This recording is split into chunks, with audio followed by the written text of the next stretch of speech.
Murphy. Thank you, Chair.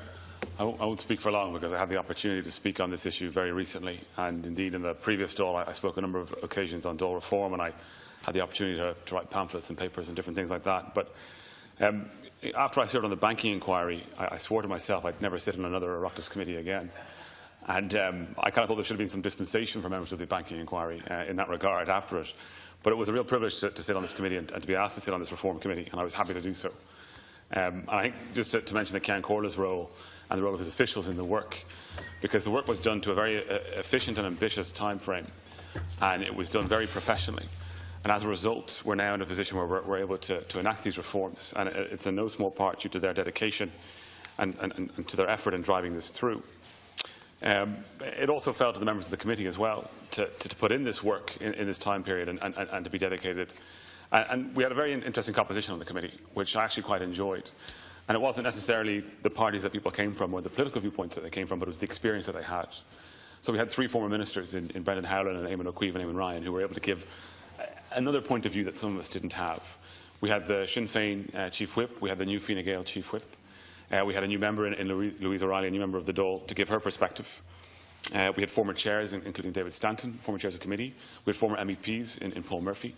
We had representatives from new parties in Catherine Byrne, and we had, or Catherine Murphy, I beg your pardon, and we also had independents like Thomas Pringle and other parties like the Triple Alliance, but a broad spectrum of people coming from different perspectives and their own experiences of how the Dáil works and how it doesn't work.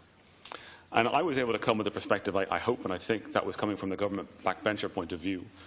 And as I referred to, in the previous Dáil I had the opportunity to do some writing as a government backbencher TD, and a few years ago I produced a pamphlet, and it was basically 30 changes you could make to fundamentally and radically transform the Dáil without changing the constitution and without changing a law.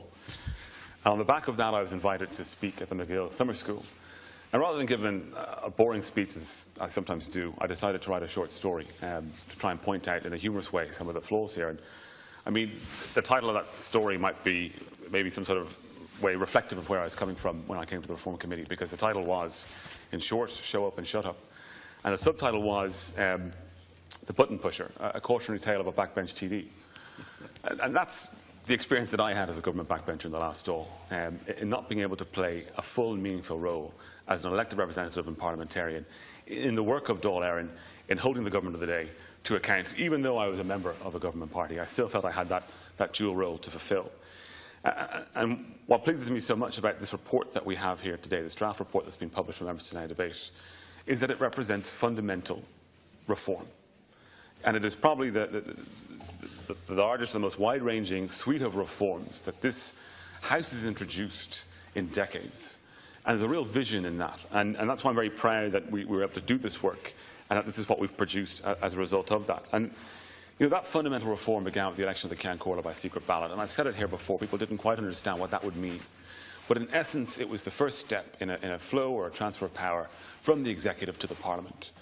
And since then, the Ceann Comhairle has been able to build more powers to him, this committee being one example of that.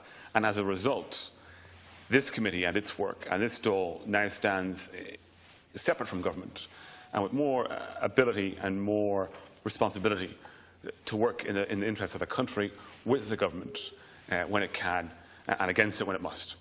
And I think that's a very important thing. Some of the questions that we had yesterday when we were doing the launch of this report to the press were around what this would cost. This is going to cost money, and it's right that it does cost money. We're not talking about huge amounts, but sometimes you actually have to spend money to save money. And I saw this often when I sat on the Public Accounts Committee about people complaining about the price of an audit.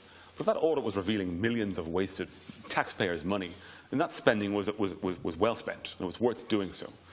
And I think when we look at the legacy of the financial crisis and the work the banking inquiry did and that committee, I mean, that's what it's about, essentially.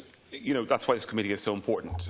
And I said this yesterday as well. It's not just about making this a better place for all of us to work in.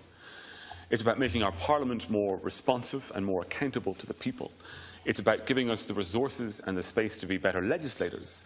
And it's about giving us the incentive and the tools to hold the government of the day to account, to scrutinise legislation, to scrutinise spending, to make changes that governments are proposing and then have this House agree them.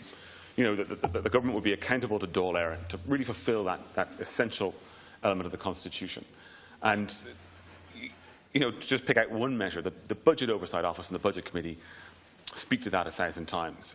In that work now that the Dáil will be empowered to do, and the work that it could never do and never had the resources to do in the lead-up to the financial crisis, so that when the government wasn't paying significant attention to what was happening in public, in our society, in our economy, if it wasn't doing so, and if it wasn't capable to do so, then certainly the Dáil wasn't able to at all. But now I hope we're going to come to a new arrangement, and we'll hopefully learn those lessons and won't repeat those mistakes. And again, it begins with this report and in changing how we do business here. Another speaker referred to this about, done is better than perfect. If we tried to produce the perfect report, we would have been here forever. We were never going to satisfy everyone. And my colleagues in Fine Gael had this when we presented the draft report to the Fine Gael Parliamentary Party. People were unhappy with certain elements, of course they were.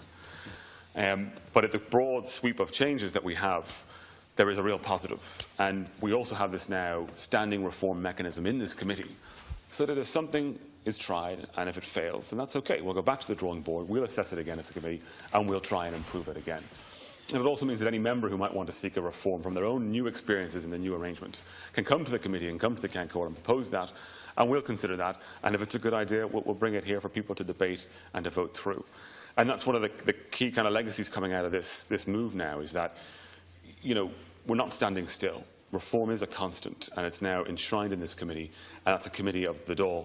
It's not a committee of any one party or of government or any one particular interest. It's a committee of all of us, and as representatives of the people, that's why it's so important. But just to congratulate everyone again, and I really enjoyed working with everyone, and again to just say how great the Cancor was in leading us in this process over the last 6 to 8 weeks. Thank you, Chair.